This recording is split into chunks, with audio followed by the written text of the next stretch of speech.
Ukraine claiming that Russian forces are on the outskirts of Kyiv. That's a breaking news update on Republic TV. Just getting the update from the Deputy Defense Minister of Ukraine. Deputy Defense Minister of Ukraine saying that they are fighting Russian forces just outside the capital of Kyiv, confirming what we reported last evening, that Russia was trying to encircle Kyiv.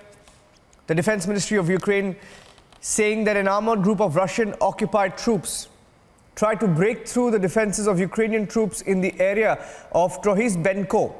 Ukrainian soldiers destroyed 2 Russian tanks, 1 infantry fighting vehicle, forced the enemy to retreat. Combined forces confidently holding their positions, giving a decent rebuff to the invaders. That's a tweet from the Defense Ministry of Ukraine. That's an official word also coming in. Also breaking, Ukraine's Deputy Defense Minister saying that Russian troops wearing Ukrainian uniforms were able to seize Ukrainian military vehicles.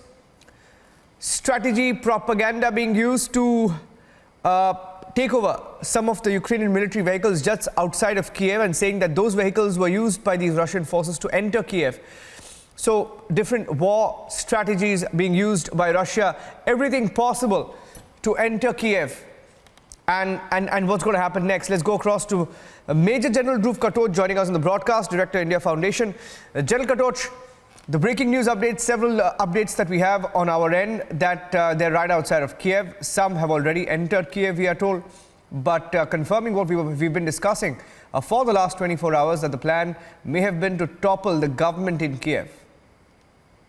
Yes, ultimately the Russian aim is very clear. They will capture Kyiv and they will make the government surrender, and after that they plan to put their own government in. Now that is going to be the largest strategic objective as far as Russia is concerned.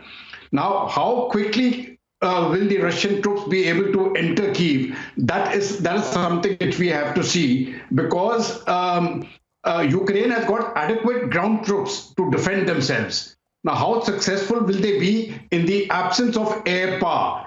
Please remember, the entire Air Force control of the skies belongs to Russia now.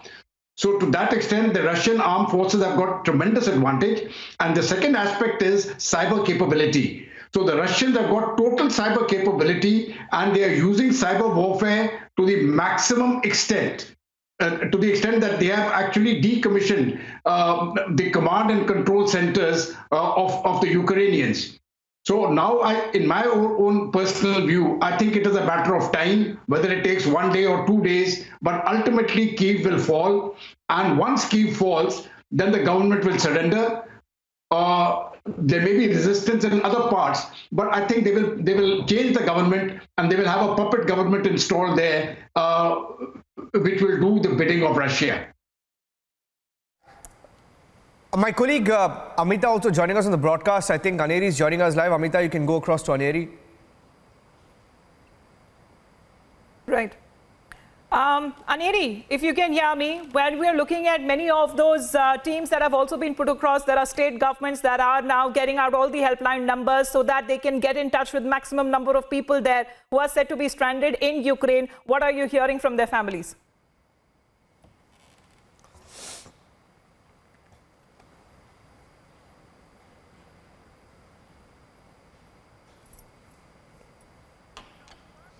All okay, right. we lost the line there again. I think, Amita, we lost the line there. We'll go across to Piyush as well. Yeah. If Piyush is live with us, Piyush is at the Telangana Bhavan. Piyush is at the Telangana Bhavan. Let me get a quick word from him, because different state governments taking measures to ensure that they can reach out to students from their respective states.